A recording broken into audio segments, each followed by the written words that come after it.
Помина речиси 15 години како крстарам низ Богомилскава регија, каде што во изминативе неколку години направив документарни записи за речиси 20 богомилски села од вкупно 35, како и за планинските горостаси Бабуна, Даутица, Јакупица, секако не изостивајќи ги документарните записи за реката Бабуна. Ете како што вели народот, Господ милувал Богомилскава регија и натаму да ја крстарам, да ги надополнам моите досегашни историографски сознанија со нови за оваа регија. Но никогаш не доаѓаше редот да направам документарен запис за Богомилското село Бистрица и за ова Богомилско село да направам документарен запис за неговото историско битисување, се со цел да остане запаметено во колективната меморија на македонскиот народ, за да не биде покриено од правда на заборавот, затоа што, како што вели народот, не кога сакаме ние, туку кога тоа Господ ќе го каже. Почитувани мои, поминаа речиси 5-6 месеци оба 2024 Господово лето, кога со бистричанецот Аце Николовски начелно се договоривме да направам документарна репортажа за селото Бистрица, патувајќи во возот, јас во правец на градот Прилеп, а тој во правец на Богомила, кога на сам ден на верскиот празник раѓање на Свети Јован Крстител, меѓу народот попознат како Иван ден, рано из утрината ми задзвони мојот телефон и го слушнав гласот на мојот пријател Аце Николовски, кој ми велеше: Зоране, стар пријателе, дали знаеш ти што направиш со документарниве репортажи за нашиве како што ти ги нарекуваш заборавени села во Република Македонија, посебно за Богомилскиве? Знаеш ти дека со ова ти што го правиш, кој порив им го даваш не само на нас, постариве генерации, туку и на младава генерација македонци, затоа што ова ти што го работиш од Бога ти е дарено. Зоране, стар пријателе, имам еден предлог, а знам дека ќе го прифатиш, да дојдеш во Бистрица за Петровден, да направиш една документарна емисија за Бистрица, а воедно и за манастирската слава, посветена на апостолите Петар и Павле, чие име на овие простори го носи нашиот манастир. Што велиш, ме праша? Договорено, одговорив. Браво збре, Зоране, алал ти вера, бре, пријателе, мило ми е што не си заборавил на зборот што си го дадовме во возот, кога се запознавме и убав муабет си сторивме. Јас уште сега на моите соселани ќе им кажам дека за Петровден голем гостин ни доаѓаат во селото. Се ќе ти биде организирано, додаде Аце Николовски. И навистина така и бидна. За Богомилското село Бистрица, како по стар обичај, тргнав со мојот стар пријател и сопатник со мојот джип со камазот, ден пред Петровденските празници, рано во бугрите, уште петли непропејани, најсетне по автопатската делница Скопје-Велес, продолжувајќи по магистралната делница Велес-Богомила, пред железничката станица Богомила, кај железничката постојка Бистрица, свртувајќи десно по 5-километарското асфалтирано Бистричко џаде, пред самото изгрејсонце пристигнав во селото Бистрица, каде што ме пречека Аце Николовски со неговите соселани.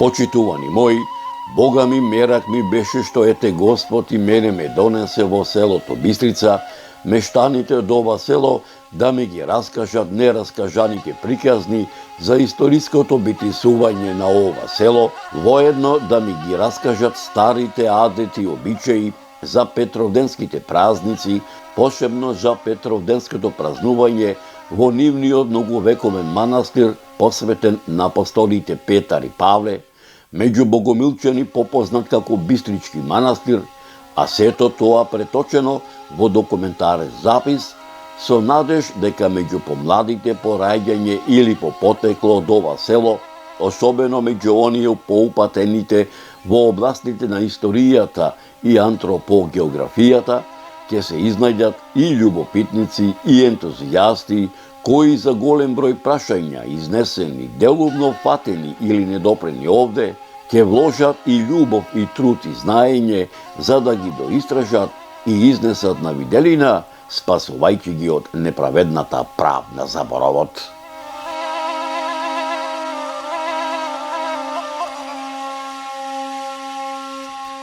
Утринското бистричко небо беше кристално чисто, сонцето што туку изгреваше над планинскиот горостас Бабуна, сончевите зраци го милуваа селото Бистрица, вгнездено како орловско гнездо во североисточните пазови на планинскиот горостас Мочул планина. Поволно окото на камерата на мојот снимател Виктор Костевски да го забележи секој детал од хоризонтот што го обкружуваше и многовековната бистричка селска идила, воедно и петровденските празнувања на селото Бистрица.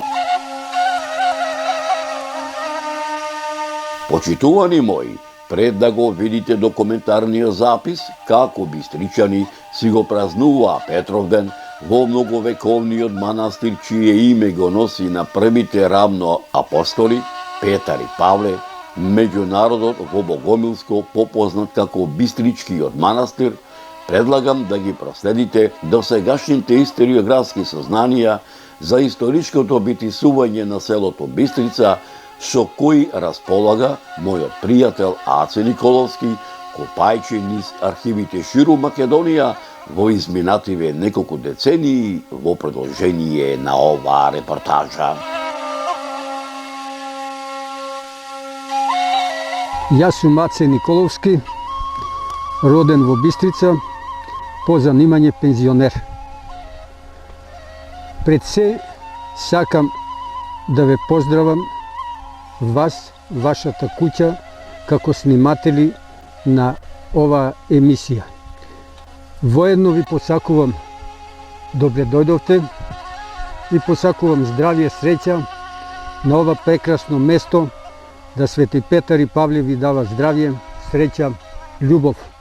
Воедно од ова место ги поздравувам сите бистричани, каде и да се, да најдат време да си го посетат ова родно место, да ги посетат нивните корења на нивните родители и нивните прадедовци. Селото Бистрица се наоѓа северо-западно од Велес на оддалеченост од 50 километри. Селото Бистрица е христијанско село, сместено југозападно од Велес, како што реков. Над селото се издигнуваат високите планински масиви Иванов врв, Бегови вирови.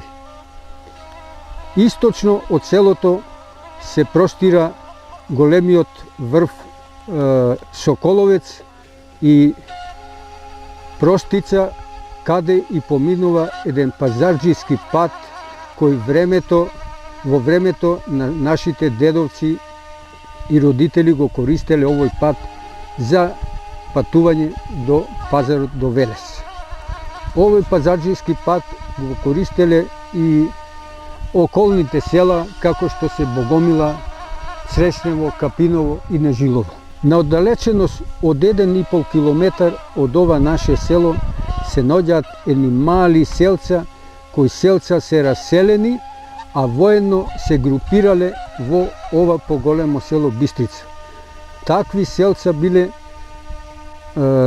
Липовица, Улјанчишта, Тома и Глогојца. Од тие села, како што се одселувале, се доселиле во селото Бистрица. На 1,5 километар, како што реков, се наоѓало селото Липовица, каде и ден денеска има остатоци на стари куќи и фрагменти на предмети. Во тоа време најдена монета од византиско време, која монета и ден денеска е оставена во музеот на Тито на Велес.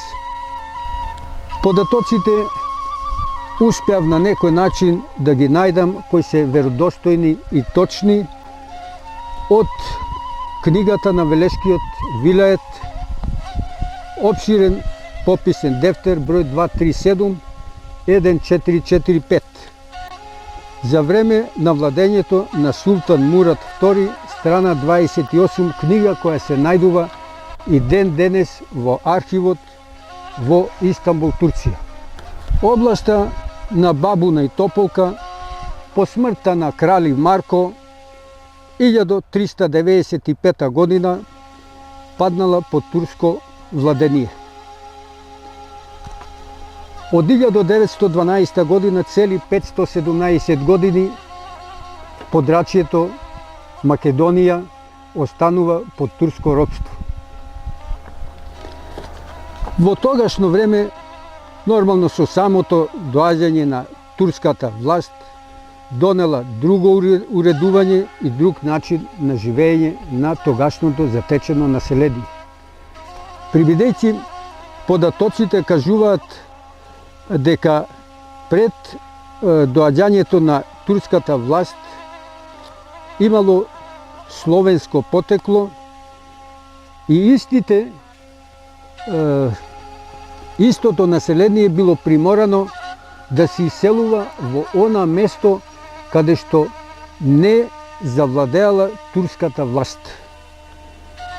После 3 години, цели 3 години поминати, не могол да воспостави турскиот владетел режим на овој крај. Така да за тоа најмногу се изборило местното население, прибидејќи формирале своји селски стражи за одбрана на селото. Првите податоци се случуваат во 15 век, каде што се наоѓаат селата Богомила, Бистрица, Оморани, Нежилово, Ореше, Папрадишта, Мелница и Крива Круша, Стариград, кои биле исклучиво овие села во тогашно време христијански православни села. Првиот попис во Бистрица по влегувањето на турската власт е направен во 1467 година, 68. Селото Бистрица во тој период број 50 домаќинства, од кои семејства податоците прикажуваат дека имало и во тоа време 4 лица неженети и 3 лица жени вдовици. После првиот попис 1481 година селото Бистрица се зголемува на 112 семејства. 1519 година 98 семејства имаме мало раселување, ама 528 година 1529 имаме зголемување на селото со 147 семејства. Во тогашно време, прибидејќи постоела турската власт, во селото е воведен данок, кој данок местното население морал да го исполнува. Така да турската власт во ова едно од најголемите села, каде покасно ќе кажам дека едно од најголемите села во Велешкиот дел или во течението на реката Бабуна достигнува 280 домаќинства. Приходот е многу интересен и самиот говори за каков приход, за каков народ работлив, трудолюбив се работи. Приходот на селото Бистрица во тогашно време бил 4311 гроша да се плати данок. Во селото постојат стари родови во село Бистрица. Стари родови во село Бистрица се Туневци, Чакревци, Штошовци. Доселени од селото Глогојца, кое се наоѓа на 1,5 километар. Ако некој се праша зошто луѓето се иселувале од тие мали селца, а веќе Бистрица била со 52 куќи и затоа го добиваме зголемувањето на селото бројка од 147. Прибидејќи воведен е турски режим, луѓето биле приморани да се групираат во едно поголемо село, село Бистрица, кое сите села биле само на оддалеченост од 1,5 километар. Во селото Бистрица поради верска нетрпеливост во 1800 година имаме доселеник од селото Горно и Долно Јаболчиште, каде во Горно и Долно Јаболчиште не постоело муслиманско население. Прибидејќи имаме одселување на еден населеник од село Горно и Долно Јаболчиште, а зошто он се иселил? Поради верска нетрпеливост, прибидејќи почело да се досели во муслиманско население. Како доселеник се спомнува Марко Ѓорчевски, кој јас како дете се сеќавам, кој живееше 100 години. И дел на моите кажувања ги користам од неговото време. Селото Бистрица има 52 домаќинства со непознати родови.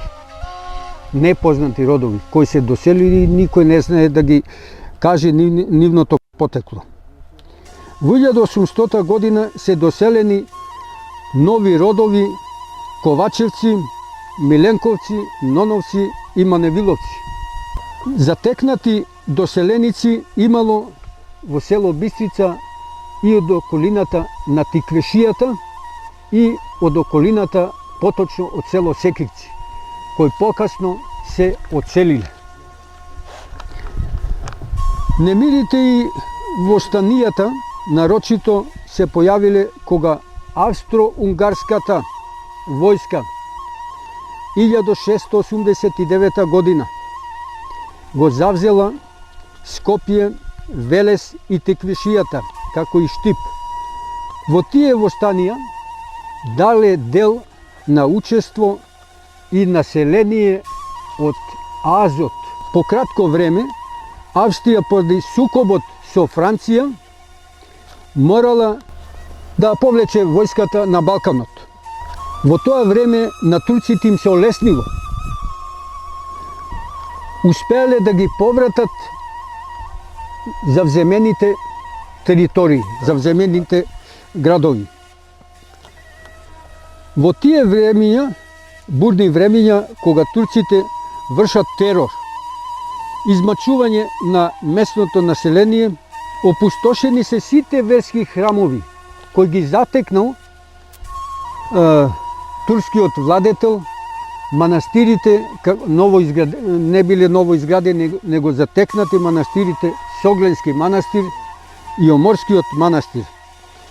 Со декрет на султанот, прибидејќи учествувало местното население, дал наредба да тие манастири се запалат и тие се опожарени. Во 1830 година сепак имало некое си тогашно разбирање, поново доаѓа наредба со декрет на султанот сите опожарени манастири да се реновираат.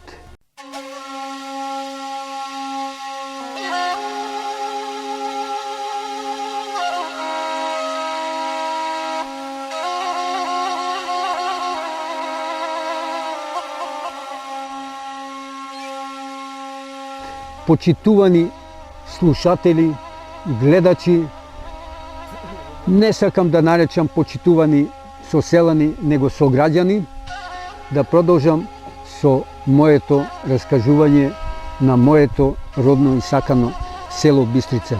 Како што реков и застанав пред малце, едно од најголемите села, едно од најтрудолюбивиот народ, едни од највредните циглари, каде до пред 20 години имаше и свој фабрики, така да речам, за изработка на цигли. Една фабрика беше во Чашка, со бистричко потекло, една во Автокоманда, па и една што пропадна за време на поранешниот систем.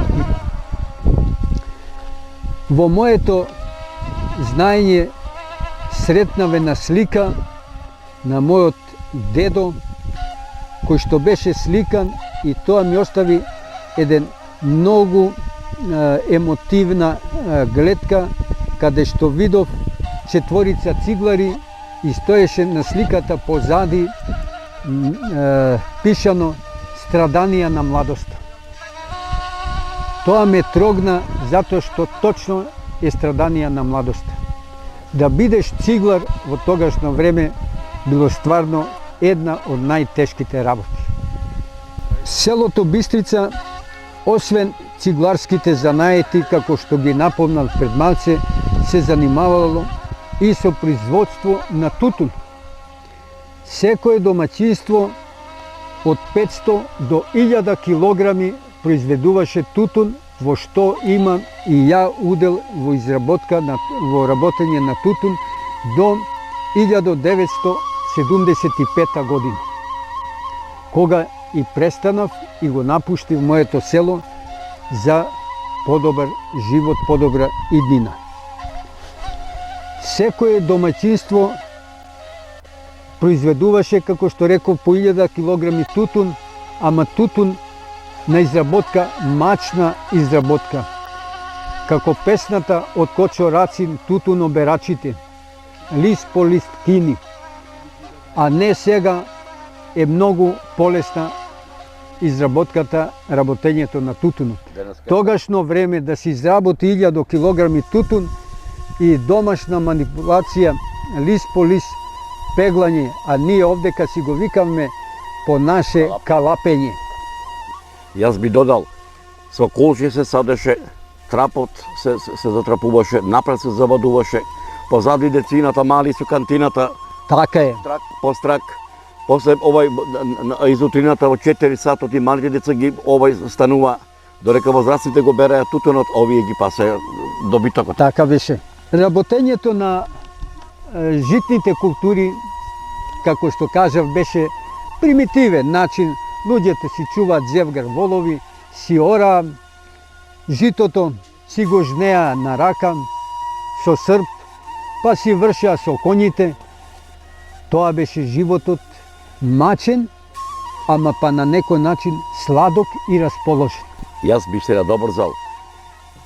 Со српот се косеше, полози се правеа, јажичина се правеа од реченицата, снопија се носеа, се вршеше, цело село се собираше и на крајот од кој ќе се извееше житото со вејалката, кој ќе се собереше и песна се пееше. Како што реков, селото, прибидејќи беше големо село, во 1927 година, ќе се вратам само за еден податок, кога во селото во една недела имало 9 свадби.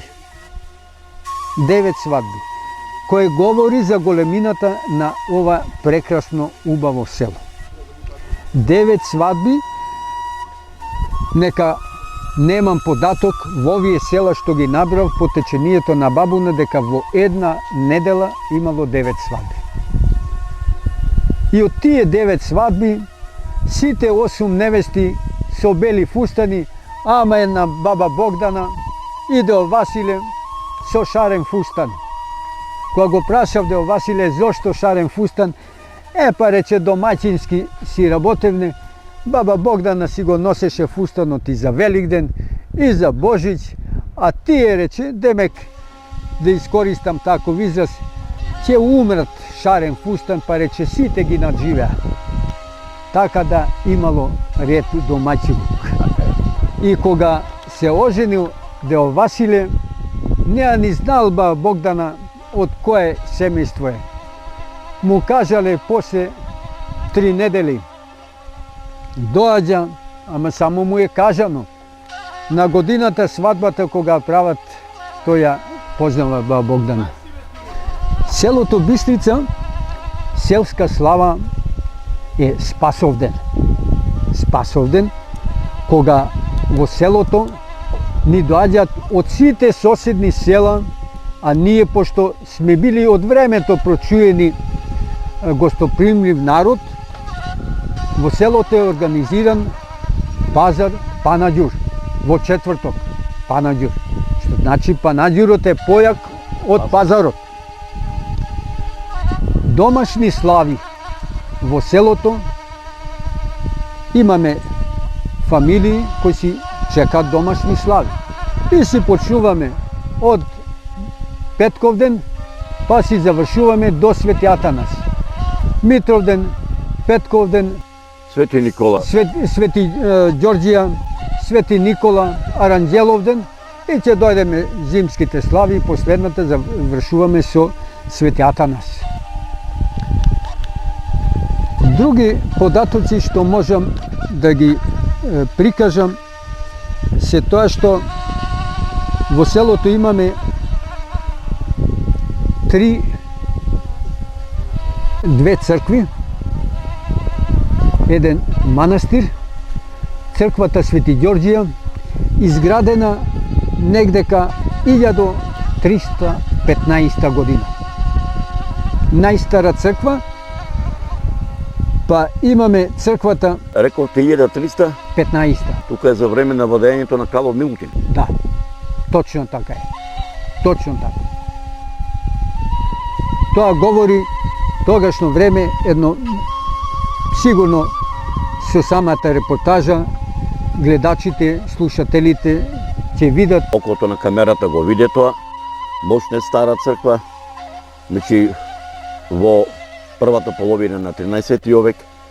За оваа стара црква говорат и остатоците од старите гробови. Тука исто така увидовме ги има оние стари трпези кои што мештаните се собирале, да речиме, за Довден, се собирале за другите поголеми празници, оние камени трпези со плочи, кои што говорат, многу би навелат дека колку е стара црквата, толку е и старо селото, така речено. Така е. Имаме црква Богородица, голема Богородица.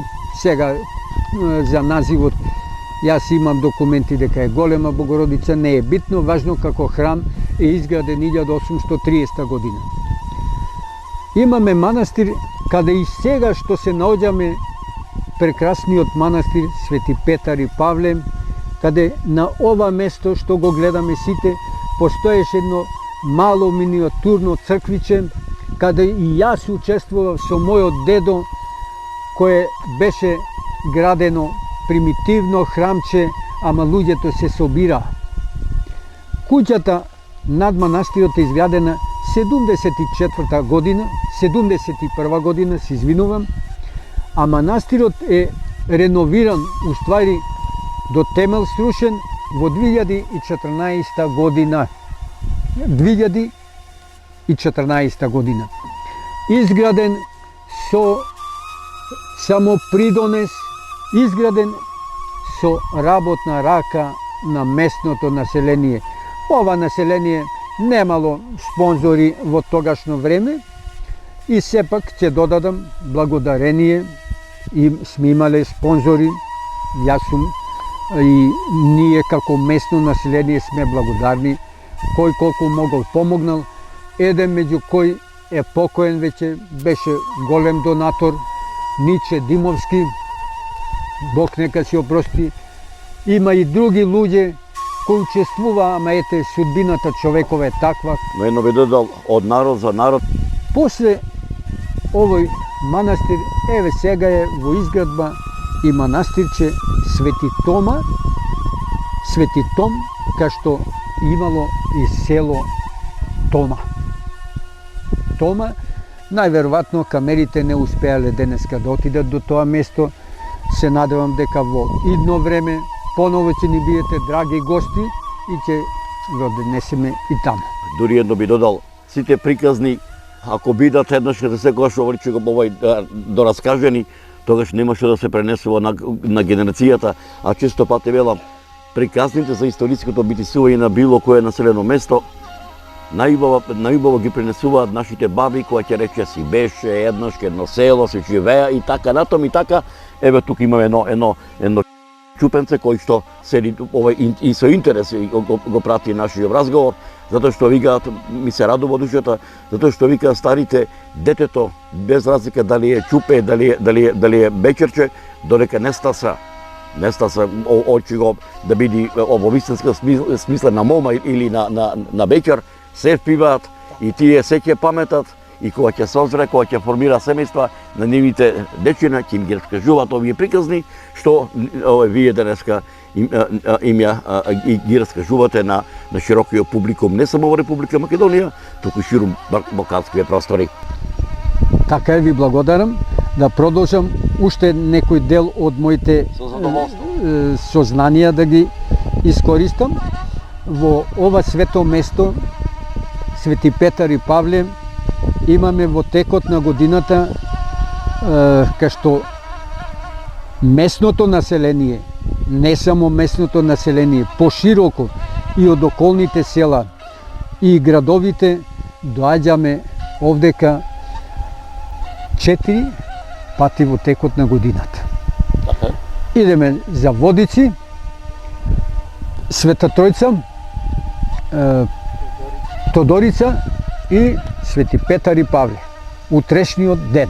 Дори би додал разговорот што го правиме тука во манастирскиот двор, на заслуга што се вика, утре ќе биде утринското богослужение и утре повторно ќе ечи овдека песната македонска, орото македонско. Во селово се доаѓа почитувани со прекрасен асфалтен пат.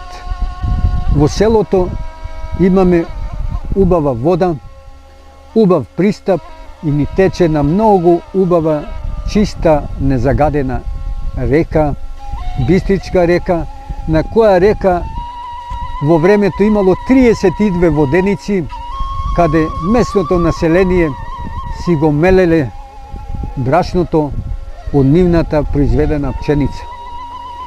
Од тие 32 воденици, само се уште, на жалост, се 2 активни, кои чисто од желба некој гостин да отиде да види или да одведеме на посета дел од младите генерации кои заборавиле и да им кажеме што е воденица.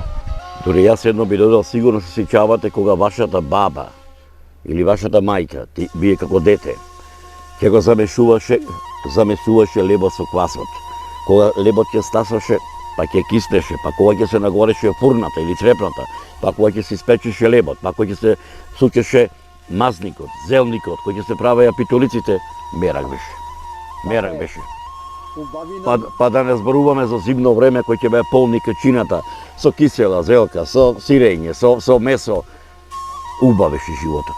Убав беше. Народот секогаш беше насмеан, расположен.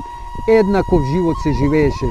Сега е нажалост што многу потешко луѓето живеат. Старите адите обичаи никогаш не се забораваат. Тука за Велик ден, на селото, ќе се собереа ред и ќе се и младо и старо, гајдата, тапанот, ред моми, ред невести, ред бечери и тука се раѓаа и новите познанства, не само од селото, доаѓаа и од другите села, па тука се склучува и пријателството, па се посватува и она како што рековте, 9 свадби се правеле. 9 свадби и денеска се прават тие свадби, меѓутоа се надвор од селото. Обајно имам едно вакво прашање. Ајде малку да се присетите на вашата младост. Многу ми навела дека освен родителот што му го дава воспитанието на роденото дете. Воспитанието го дава и учителот, народски кажано даскалот, кој што ќе го научи да чита, да пишува, да ќе го научи да собира, да одзема таблицата, множење и делење. Ајде да се присетите како ви се викаше учителот, колку ученици бевте, колку во прво деление, колку ученици имаше училиштето, како се викаше училиштето? Имаме основно училиште кое го носи името на партизанот Трајко Андреев. Учев и завршив основно деление, а осмолетка завршив во Богомила почнав, а завршив во Теово.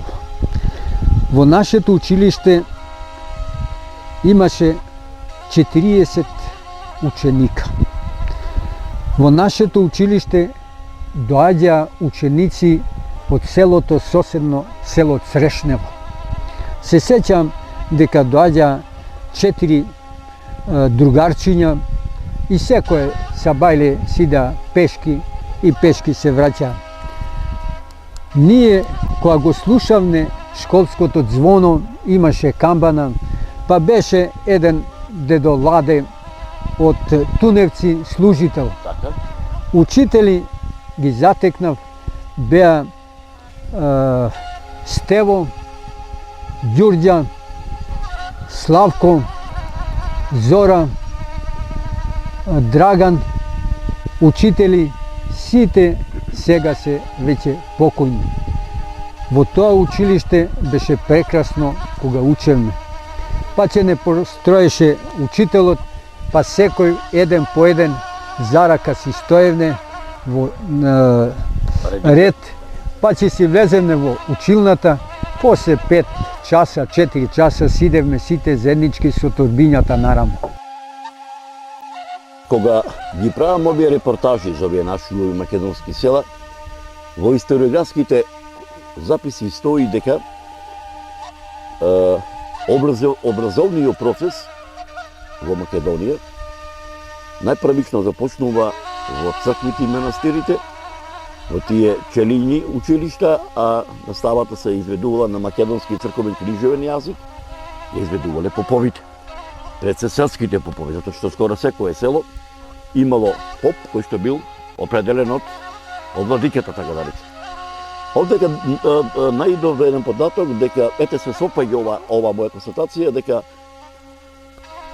училишната прва зграда се наоѓала во самата црква, во дворот на црквата. Да, така е точно, во самата црква. После е преместено училиштето во старата селска зграда.